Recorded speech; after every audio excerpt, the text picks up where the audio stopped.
Hey girls and gals, welcome back to my channel. My name is Taylor and this is the start of another weekly reading vlog. Now, if you notice the getup is maybe a little familiar, the lighting's a little bit the same.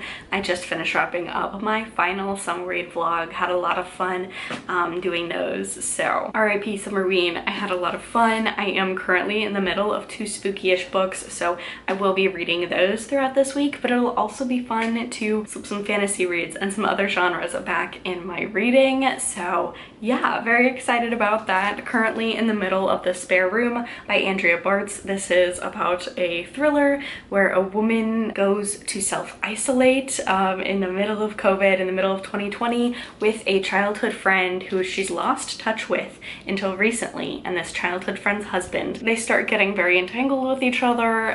Potentially a relationship dynamic blooms between all three of them, and our main character realizes that the last woman these two invited into their relationship has mysteriously gone missing. So this has been quite the ride. And then the next book that I'm currently reading is A Certain Hunger, and this is about a food critic turned cannibal. So these are my two horror reads, just the leftovers from Summerween. I do plan on picking up some fantasy as well because I got a lot of holds in from Libby and I had been putting those off during Summerween. So definitely going to be reading some fantasy books as well. But that's really it. It's kind of exciting to have more of a free reading week this week as opposed to last week where I, had a TBR, had prompts that I had to fulfill, and then was just mostly reading horror. Still be reading horror. I'll still be reading spooky things like I always do, but it will be fun to introduce some fantasy back in the mix and maybe some other genres as well. So that'll be really exciting. That's really all I have for this update. It is Monday evening.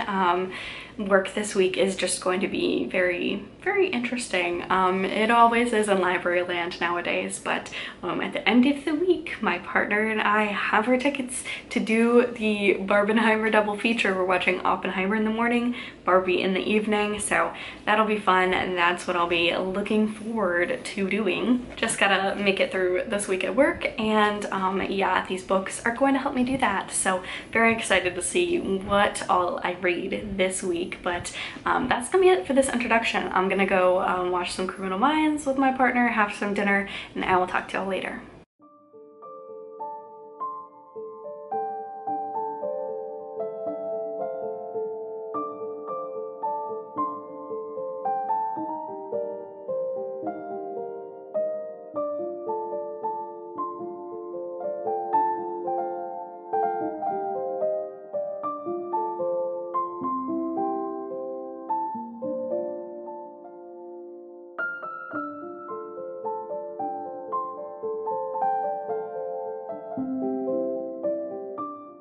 Hey, happy Tuesday. I finished The Spare Room by Andrea Bartz. I just pulled up a screenshot of the cover on my phone because I already returned it to the library, but I really enjoyed it. It had me guessing up until the end.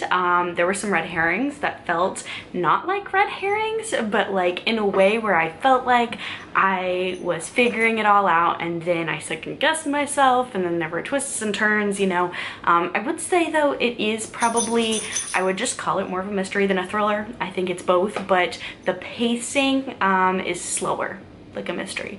I would say the very thrilling, action-packed, like very speedy reveal after reveal after reveal doesn't happen until the very end. I would say it's a very slow build up to that. So if you like thrillers and you like slower paced thrillers or mysteries, I would highly recommend. I had a lot of fun reading it. I'll definitely be checking out more from this author. And I also realized in the acknowledgements, the author is the sister of the person who wrote The Writing Retreat, which just came out this year. So I might check that out as well because they're not the same person, but if I liked The Spare Room and I liked this author's work, might as well give her sister a chance. But yeah, I really enjoyed it. I'd say the biggest thing for me, just in terms of recommending this to people, if you are not ready yet, or if you do not like books that utilize COVID, that utilize isolation, that go into that, as like a plot device or a plot structure, just when the book takes place, skip it, because this does take place in 2020. The whole shebang kicks off because our main character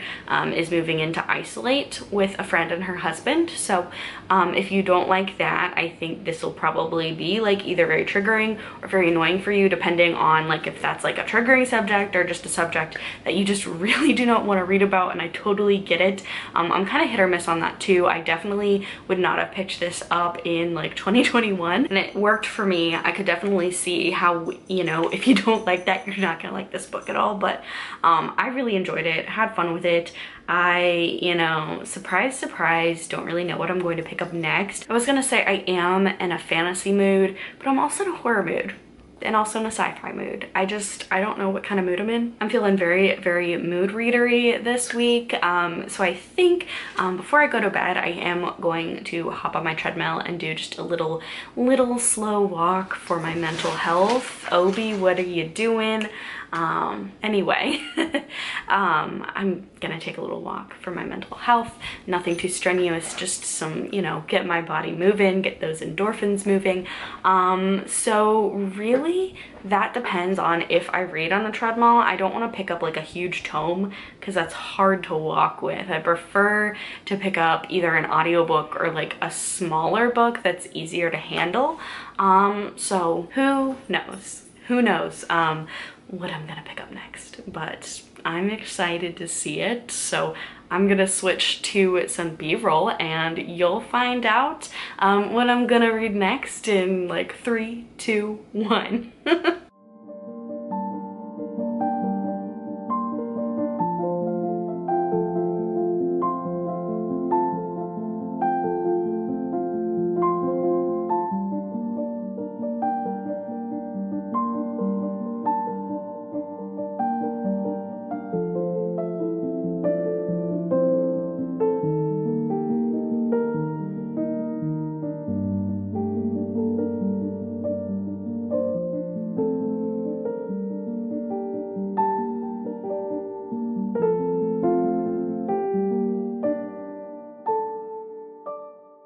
Hey vlog, happy almost weekend. I did pick up another book, another horror book. I know I said I was going to read some more genres. I will in this vlog, but the audiobook came in for this one. This is A History of Fear by Dumas. This is an epistolary horror novel where we're following a young man who has killed one of his classmates and claims that the devil made him do it. And as we start figuring out through transcripts, through interviews, through conversations, the devil or something might have actually made him do this crime. So I am interested in this. I'm reading it. I'm really enjoying it. The audiobook has a bunch of narrators, which is nice, which for me really helps sell like that epistolary format. So I am really enjoying this. However, I am going to get a tattoo today. That's why I'm in a tank top, because I never wear tank tops, but we're gonna try and change that. But I am getting a half sleeve, or the starts of a half sleeve today, which is so exciting. I'm a little nervous only because my artist switched shops, so now she has her own private studio downtown. So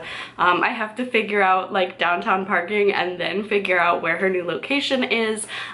So yeah, I am going to be leaving earlier than I need to for that, just so I can figure it all out. But we're getting a half sleeve today. I'm very excited. But what that means is I am actually going to be bringing a different book to my tattoo appointment, just because I want something that I've already read before. I know myself getting tattooed, and it's just going to be nice having something where I already know what's going on and read, and because I'm not going to be like fully immersed in the story. I'm going to still be at the shop, like, you know, getting tattooed, talking with my artist, communicating with my artist, all of that. So yes, I am going to be bringing Crown of Midnight by Sarah J. Maas. I recently, on like my road trip when me and my partner went to visit my family, listened to the Throne of Glass audiobook when I was driving. So there's a combination of that, and then also the new book reveal for the Third Crescent City book that has me just really wanting to dive into this world. So I've already read this before. I know what's gonna happen, and I think this will be a good little read for getting my tattoo. So yeah, bring in some YA. Honestly, I'm gonna call this new adult. I don't think the first two books feel very YA to me, and then it really switches over into new adult, even adult territory, but like a new adult fantasy with a little bit of a romance. Yeah, this is what I need for getting my arm stabbed for multiple hours. So those are my plans for today. Nice little start to the weekend, basically, even though it's not the weekend quite yet. We got Barbenheimer coming up. I'm gonna have a cool new tattoo. I'm very excited. So I am going to go to my appointment now, read some of Crown of Midnight, and I will talk to y'all later.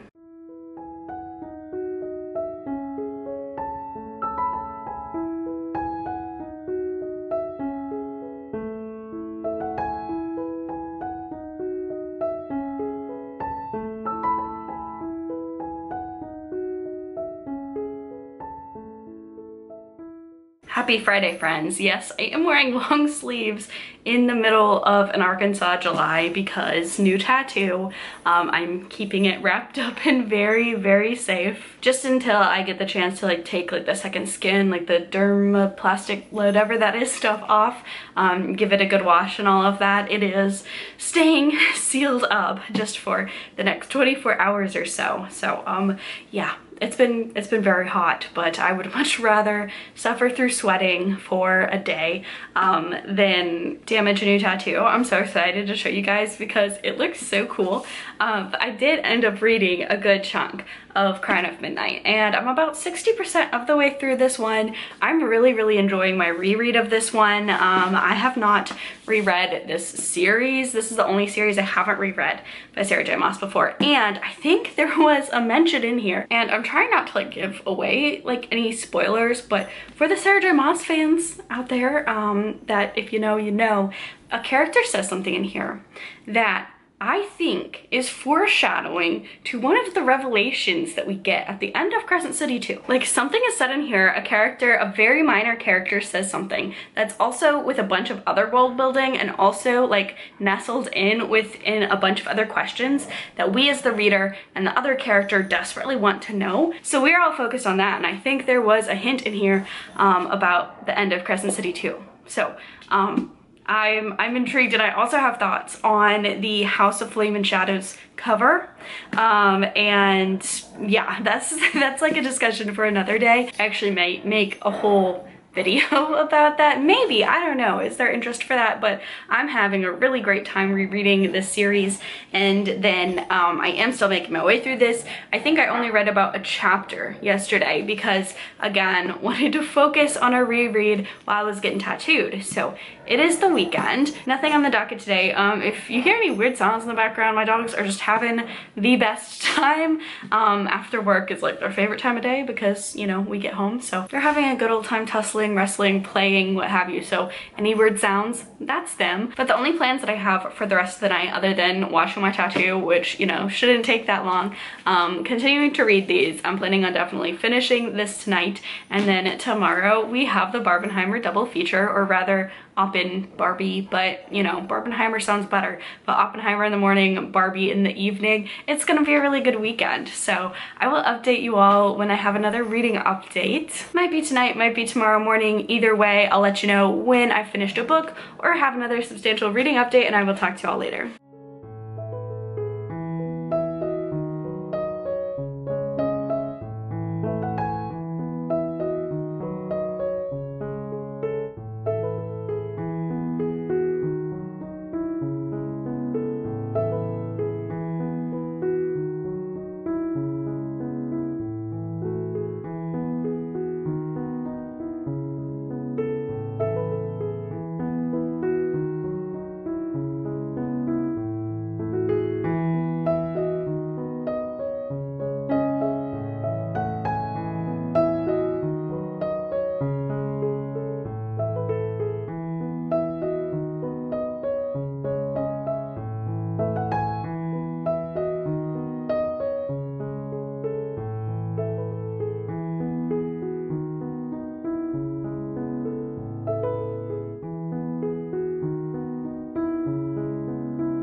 Alright, so it is now end to wrap up this weekly reading vlog. Barbenheimer was so much fun. I definitely preferred Barbie to Oppenheimer. Honestly, if it weren't for like this whole like everyone kind of going in together and seeing Oppenheimer and Barbie the same day, probably wouldn't have gone to see Oppenheimer. It was good. I thought it was a little long. 3 hours is a little much, because if we're gonna start doing that, we're gonna have to start putting intermissions in movies, so everyone can take a little stretch break, little pee break, all of that, because yeah, it felt long. It felt long. The last 45 minutes felt long. Barbie was a delight. It was very funny. It was very healing. It was very sweet. Definitely going to be one that I feel like, especially if it's on a streaming service that I own, I'll like put on and watch again and again, just for like a pick-me-up movie, a feel-good movie. And also I thought it was very wonderful. I mean, we all know Margot Robbie and Ryan Gosling did amazing as Barbie and Ken, but America Ferrera did a really wonderful job as well. She had this monologue that I just love. I loved the monologue, and it was very impactful. So mission Barbenheimer complete. Had a lot of fun. We made different like themed drinks for each movie, so that was fun as well. And then as far as reading goes, because this is a reading vlog, I am 50% of the way through A History of Fear, and it's just going okay for me. I'm gonna be honest, which is weird because it sounds like on paper it should be like the perfect book for me. It's told in epistolary format. It's about like, it's supernatural. It's about a murder that was committed by someone who claims the devil made him do it. So I should love it.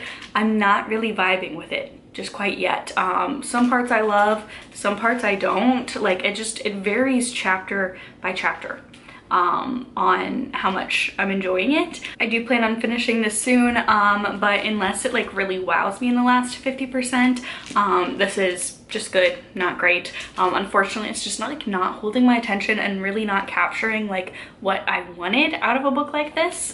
So hopefully this will get better. I'll continue it on through next week's reading vlog. And then I did finish Crown of Midnight and then immediately jumped into Heir, because this for me is when the series gets really good. At least that's what I thought from last time. But honestly, rereading this series, I did have a special affection for Selena, Kale, and then also Dorian, like all being in the glass castle together, all being in Rifthold together. So that was kind of fun, and diving into this one, and I'm very excited as well. One of my favorite characters is introduced in this one, so I'm looking forward to rereading this week. I did promise I'd show the start of my sleeve, the start of that tattoo. It's going to have color, but I'm very, very pleased with it. It's very beautiful, done by the same artist, Jessie Rose, who pretty much does all my stuff. But yeah, I'm very obsessed with it, and I'm going to be even more obsessed to get color on it later. So that was this week. That was this week's reading vlog. I hope you all enjoyed. Thank you all so much for watching. If you enjoyed this video, be sure to give it a thumbs up, leave a comment down below, subscribe to my channel for all the cozy gaming and bookish content. Stay safe, stay spooky, and I will see y'all in the next one. Bye!